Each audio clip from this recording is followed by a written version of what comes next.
Hello and welcome to a brand new edition of Talk of the Town, a podcast dedicated to everything Bridgewater United. I mean, Exmouth Town. Sorry. Of course, I'm joking. I'd just like to welcome all of our new listeners in the Greater Somerset area. Um, Welcome aboard.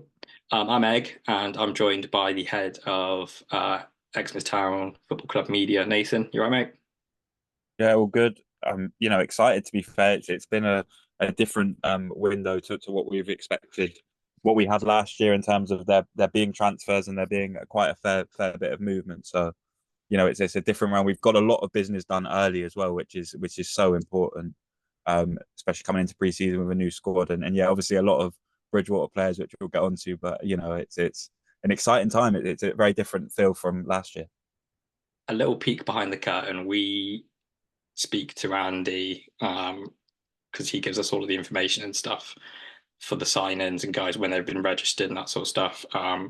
And you could tell through the WhatsApp messages how excited he was to give us this information. And me, Nath, and Nick, who's also does the Instagram, were like children at Christmas, like the names when they were coming out. And it was like every 5 minutes, it was like, oh, this person signed that person. I'm so excited for the season anyway because I just love being at the club, but I'm even more excited now, but we'll come on to that in a minute. Um, there is loads of news because the club never stops, as we told you before. There's an event this weekend, is that right? Yeah, the England game is being shown. I think there might be something else, and I might be slightly underprepared for that. But yeah, they are showing both the Euros games. So the home nations Euro games. So Scotland on the Friday, and then England on the Sunday.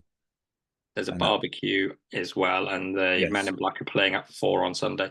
Um, I knew all that information, but as a bitter Northern Ireland fan whose team never qualifies for major tournaments, I refused to give you that information. But no, so if you please go support the club.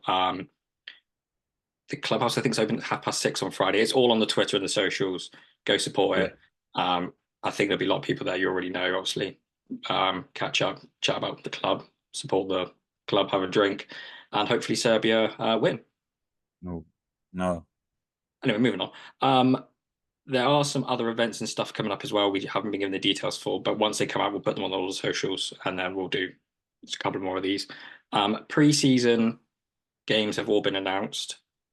yes, At the time of recording this, this is the information we have. Some of this may change, and there's always some games that are cancelled because teams can't raise sides because of injuries and that sort of stuff. But at the moment, on the 13th of June, the games that are penciled in are Hallen away on July the 6th. Then we're home on July the 9th against Plymouth Parkway. The Sun newspaper and Plymouth Live both reported that Wayne Rooney's first game for a team called Plymouth Argyle, don't know who that is, was against us. That is wrong. We're playing Plymouth Parkway. We have asked Wayne Rooney if he would like to come to the game, and we've offered him a complimentary pasty and pint.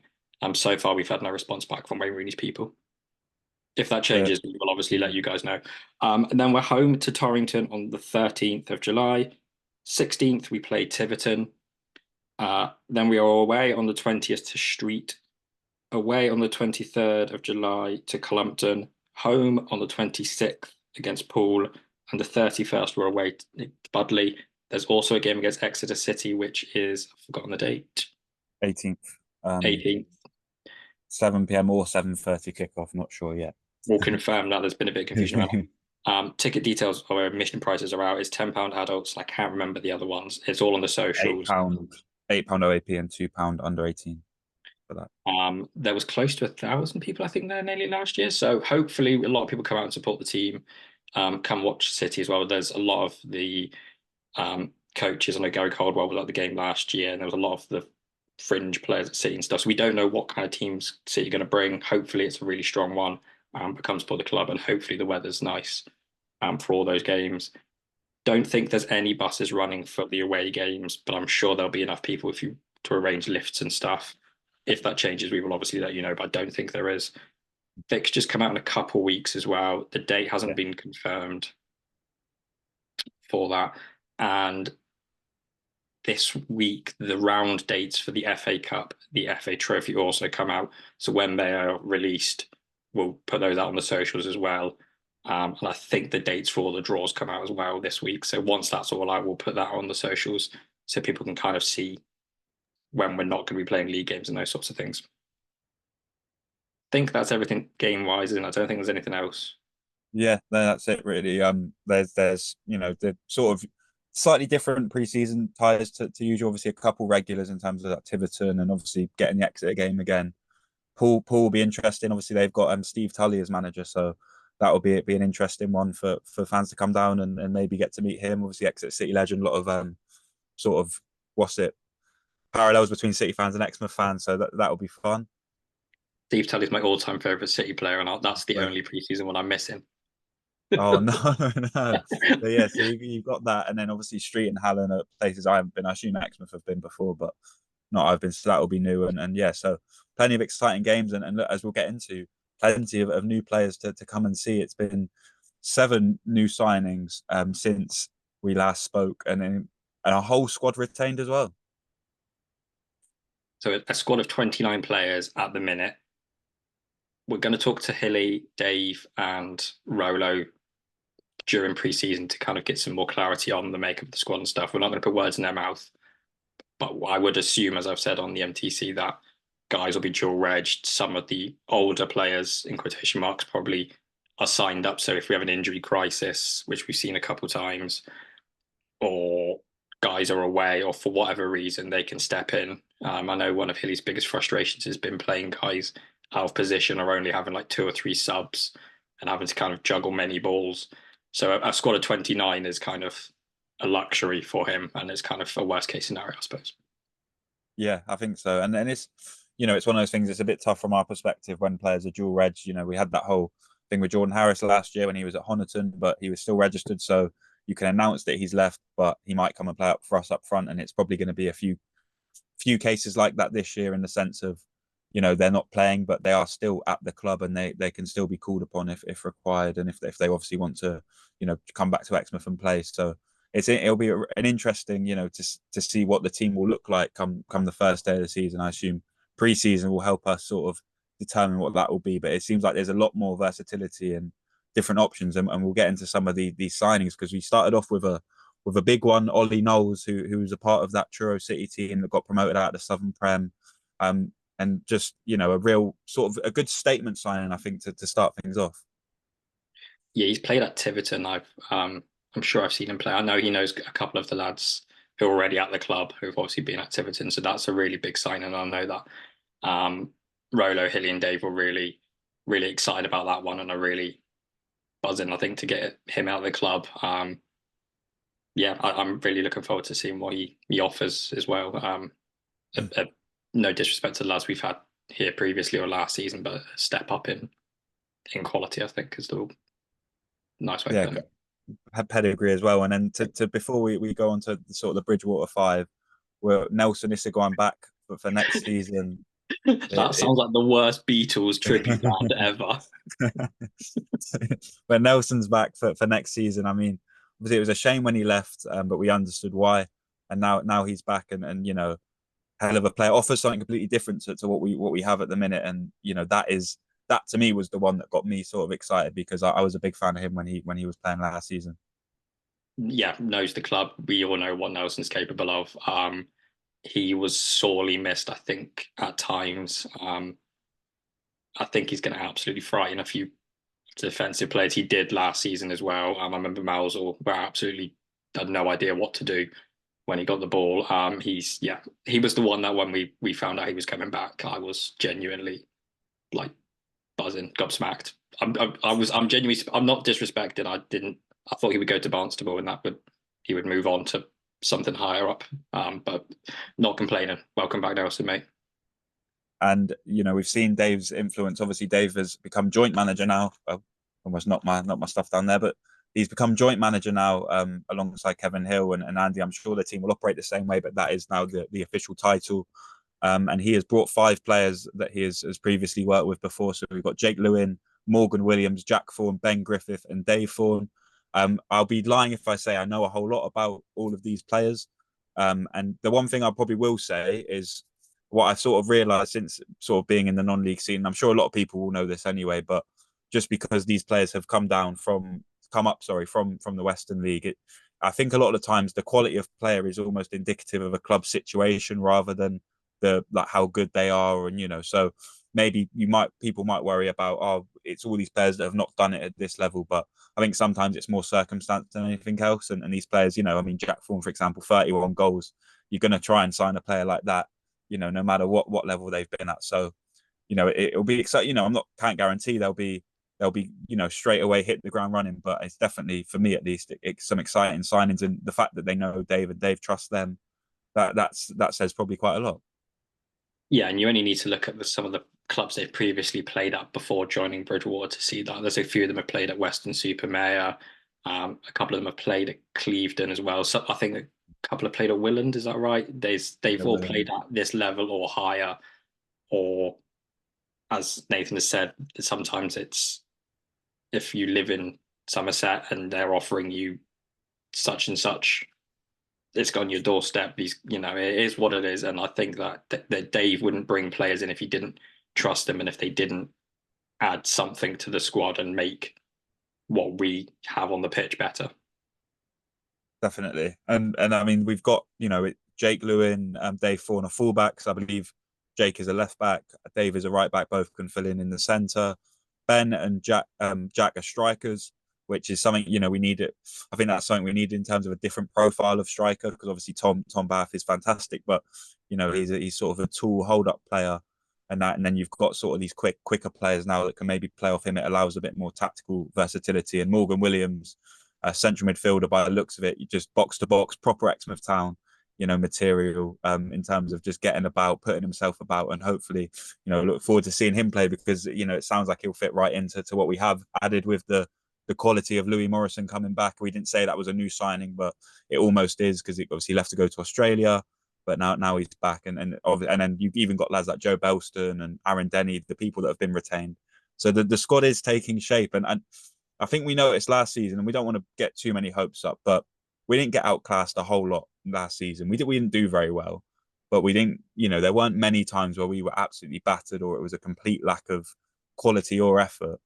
So I think with these pieces in, we'll see how they adapt, of course, but there's a chance to be at least excited that we're not going to have 6 points after 19 games or whatever it was. There's a hope that we will not we'll just have a quiet, peaceful season, maybe even have a little flirt with the top half. I'm going to clip this and put it in the end of season video of things that preceded unfortunate events. No, in all seriousness, last season obviously was a bit of a transitional season, whether we expected that or not. And I think that you either learn from not failure, but mistakes and what we weren't good at and our weaknesses. And that's not a disrespect to any of the players or anybody at the club. It's a massive step up from Western League into this league. And it takes time for that to all evolve. And you either stand still and you crumble and you end up being relegated and going back to the Western League, or you take on the chin, you roll your sleeves up like everyone at the club, all the players did in that run in to keep us up, and you improve and you put blood, sweat, and tears into it. And me and Nathan have been incredibly fortunate. We've had a couple of weeks off. I can probably assume that Dave, Hilly, Rolo have not, and have probably been working all the way through this. And I got the impression at the end of the polling game they would. Stuart most certainly has, the chairman, the MTC, and all the guys at the ground have been doing work. That's been pitched on social media. So the club is moving forward. Is going on leaps and bounds, and what's happening on the pitch is now catching up, so to speak. So I'm incredibly excited. I think we also need to kind of maybe manage, as supporters, maybe manage expectations. that the highest position I think this club's ever finished in this league was 13th in our first season. Is that right? Yeah, it was saying like Yeah. 13th, 14th. We'll find the exact position. So anything, for example, above 13th or more points than that team finished with is an improvement on where this club was.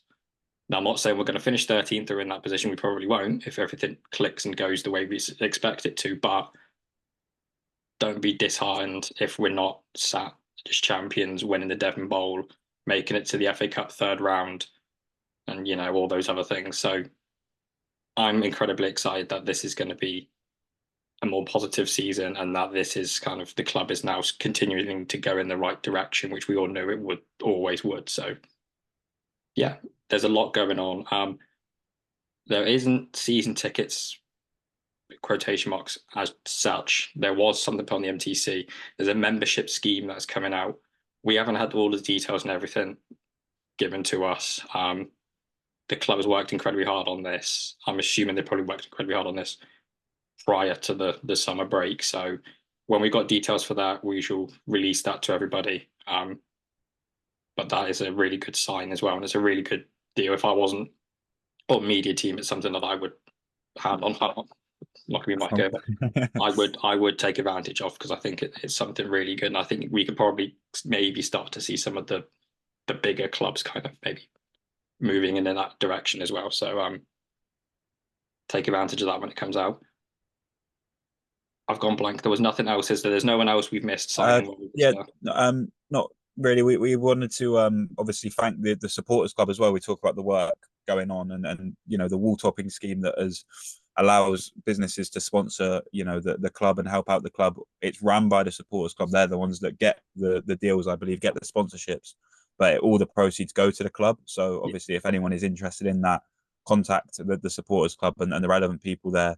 But all of it goes to the club. It's not something where they're trying to pad out their, and then it's literally all transparently goes to the club. So it's a really, really good scheme. It's, people taking up their own time and negotiating the, or accepting these deals to just help the club, which again, it just shows the determination and belief in the club and the trust there that they're willing to put their time into that. So again, a huge thank you to the supporters club and the people that have made that happen. Yeah, if you want to take advantage of that, Cookie is the person to contact on Twitter. If you can't find Cookie, contact the official club Twitter or the Facebook or the MTC page. Someone will get back to you or will point you in the right direction. Cookie's sending me all of these images every morning, and we're putting them out as well to thank these guys and to promote them as well because they've obviously given up hard-earned money. It's in a quite difficult climate. I think for me personally, there's a lot of names I've recognised to people that have got the wall topping scheme that you also see that are sponsoring match balls or the games and those sorts of things, which is it's great. It's really appreciated because the tagline I've been using is it's our town, your town, and it's all of our club, it's all of our community, and we can't function as a club without you guys. So thank you to all you guys that have sponsored and all of the MTC and all the volunteers that have kept the club looking great. I drove past it the other day. The pitch looks great. There's loads of work going on. They don't trust me and Nathan with power tools for obvious reasons. That I think is everything. I don't think there's anything else really to say. The lads are back in preseason training, I think June 22nd. So I'm going to be going to some of those. We'll be filming and kind of putting videos out. Nothing. It won't be anything spectacular. Not to give anything away to the opposition. And probably just to see how unfit some of the lads are. Yeah, and I think that to be fair, that's going to be. I think that was the one thing I got from the post match against Bolton was that it's going to be a quite much more intense preseason than last year. It's going to be a real test, and obviously with a big squad, there's plenty of places up for grabs, and so that's going to be a really interesting sort of period just to see how the team shapes up, and because a lot of players have made themselves sort of undroppable towards the end of the year. It's now all back up in the air, and players that really came out are now fighting for their position. So it that's a good problem to have. It's better than only having one or two players that can do it, and then sort of just knowing who's going to play. So I think it makes these preseason games a bit less formulaic and sort of mundane as well because you're actually seeing who's playing and you want to watch the performances. Yeah, and I did see 5 or 6 German Shepherd dogs being delivered to the club. I think that's something to do with chasing the players around the pitch to make them run faster. I don't know. I'm not a sports science person. Um, we also have a couple more of these lined up. We're going to invite some people on from our counterparts from other clubs. If there's a club out there that you want us to talk to, obviously within our league, um, drop us a message, me or Nathan, on social media, and we'll contact them and see if there's someone to come on. Um, Maybe not a club where we've been to and everyone's been drunk and rowdy. It's probably quite a small list, really. We shall see you all soon. We are incredibly excited for the new season, as you should be. I don't know really what to say. I can't wait for that first preseason game to start, um, and it to be dry as well because it's been pretty horrible. One final question, Nathan: what have you done with your summer break? Anything nice? Well, just come back from Prague, was doing the Octagon event. So anyone interested in MMA content, Full Force Combat, give that little shout out because I've been doing work on there, so it's been really good. And then I'm missing a couple games for a holiday as well, so it's still typical stuff. But it is what it is. But it's been very good. How's yours been? Yeah, it's been good. It's been watching cars drive around in a circle, really, on doing NASCAR. It's not the same sad as waking up and not having town, really. I'm going to be honest with you. Yeah. We shall see you all again in a couple of weeks' time. If you've got anything you want us to bring up, to talk about, to do, any ideas for content, our DMs are always open. Funnier, the more ridiculous, the better, because I think that's how me and Nathan like to operate. We shall see you all in a few weeks. Keep your eyes peeled on the socials because there may be more signings. We literally get told like the morning of, and Yeah. sometimes even less than that. So as we currently know, there's no more news me and Nathan have to impart on anybody to do with Exeter Town Football Club. We have been recording for the last hour. That may have changed. So we should see you all in a couple of weeks' time. Enjoy your summer, whatever you're doing. Come on, Serbia. Who Scotland playing Germany, isn't it? Come on, Yeah. Germany. I'm not a bit of Northern Ireland fan. I'm a bit of Northern Ireland fan. We see you in a few weeks. Up the town. Have a good summer. And I told you all last season, the brighter days are here.